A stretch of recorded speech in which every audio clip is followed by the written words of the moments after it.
David was a lonely child. His parents were typical busy professionals, always leaving early and coming home late. While they provided him with everything he needed materially, their emotional absence left a deep void. David often spent his time alone in his room, playing with toys or reading old books. But one day, everything changed when he discovered a friend in the mirror. It happened one evening when David was idly gazing at the mirror in his bedroom. He noticed something strange.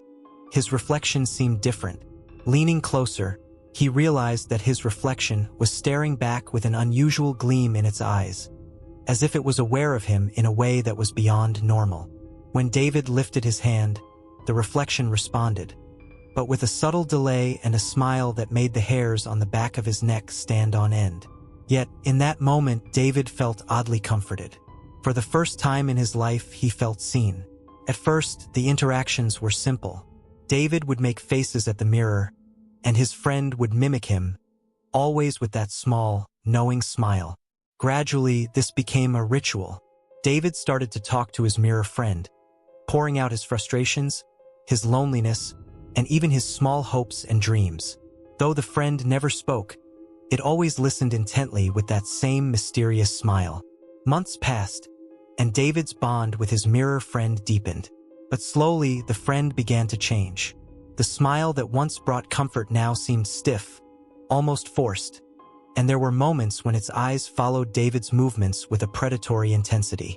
Sometimes, when David turned away and looked back quickly, he could have sworn the reflection's expression had changed, too fast for him to catch. The room would feel colder, heavier, as if the air itself was thickening with an unseen presence. But David pushed these thoughts aside, desperate to hold on to his only companion. One evening, while his parents were out, David stood before the mirror, trying to engage his friend as usual. But this time, the friend did not respond. It simply stared at him, unmoving. David waved, made faces, even spoke aloud, but nothing worked. A creeping unease settled over him. He reached out to touch the mirror's surface, and the friend's eyes flickered, cold and detached. David stumbled back, heart pounding. In the dim light, he thought he saw the friend's mouth move, but no words came out, only silence. As darkness fell, the atmosphere in David's room grew oppressive. Shadows seemed to stretch and writhe, moving in the corners of his vision. The light flickered once, twice, then went out completely, plunging the room into darkness. Trembling, David fumbled for his flashlight, and when he turned it on, the weak beam landed directly on the mirror. His heart nearly stopped. The friend was no longer standing still. It had pressed its face right up to the glass, its eyes wild and unblinking. Slowly, its hand began to reach out, pushing through the surface of the mirror. A low, raspy voice, as if dragged from the depths of the mirror itself, whispered, "David, come play with me." Paralyzed with fear, David tried to scream, but his voice caught in his throat. His legs felt rooted to the floor. The friend's hand, pale and cold, was inches from his face when, suddenly, a dog barked outside, breaking the oppressive silence. The spell shattered. David stumbled backward, gasping for air, and tore himself away from the mirror. He bolted out of the room, down the stairs, and out the front door. Standing outside was his neighbor holding the barking dog. The neighbor's expression turned from confusion to concern as he saw David's pale, terrified face. Between gasps, David tried to explain what had happened. Though skeptical, the neighbor agreed to check the house with him. Together, they searched every room, including the bedroom. The mirror reflected only their own tired faces, as if nothing had ever been amiss. Despite the neighbor's reassurance, David refused to return to his room that night. Instead, he stayed at the neighbor's house, but sleep did not come easily. His dreams were filled with visions of his mirror friend, its smile twisted, its teeth jagged, and the words "you can never escape" echoing in his mind. When he woke, drenched in sweat, he knew the terror was far from over. The next day, David's parents returned.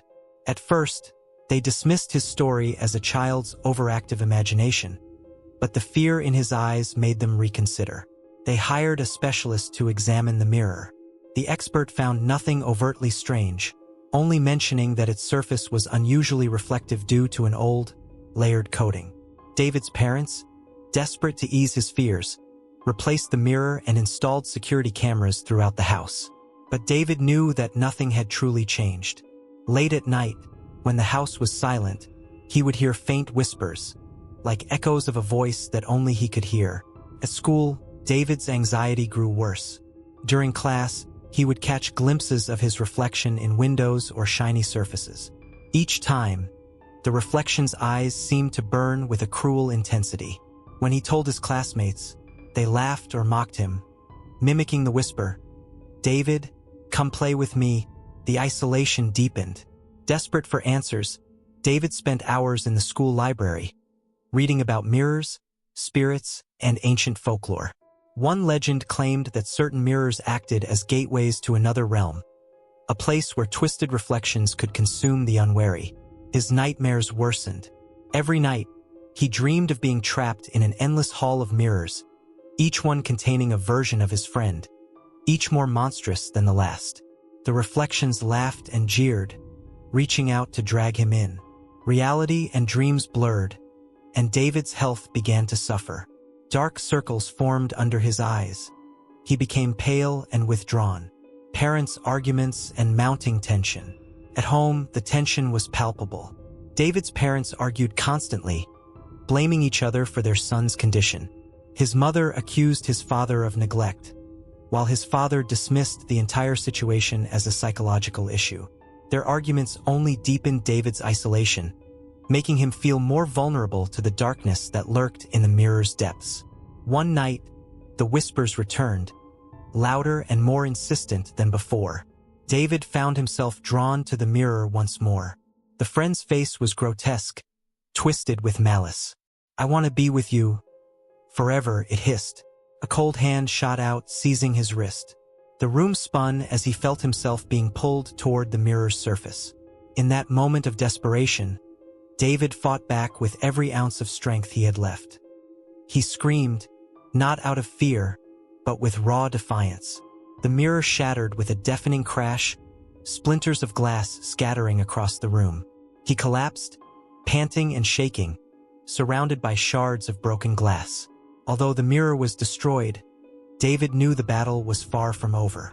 In the fragments, he still saw the faint image of the friend, smiling patiently. The whispers would never truly be silenced. But now, David understood that facing his fear was the only way forward. He would carry the shadow with him, but he would not be consumed by it. Thank you for being part of this chilling journey through The Friend in the Mirror. Now, we have a special question for the bravest among you. Have you ever tried a mirror ritual? There's an old legend that says if you sit before a mirror at midnight, comb your hair by candlelight, and keep the room in darkness, you might catch a glimpse of your past life. A friend once tried it, and at the stroke of midnight, she swears she saw a white, furry tail emerge behind her reflection. Terrified, she turned on the lights, and nothing was there. Was it real, or just her imagination playing tricks? Would you dare try this ritual? Have you ever experienced anything strange with mirrors? We'd love to hear your thoughts and spine-tingling stories in the comments below. And remember, sometimes, the most innocent reflections hide the darkest secrets.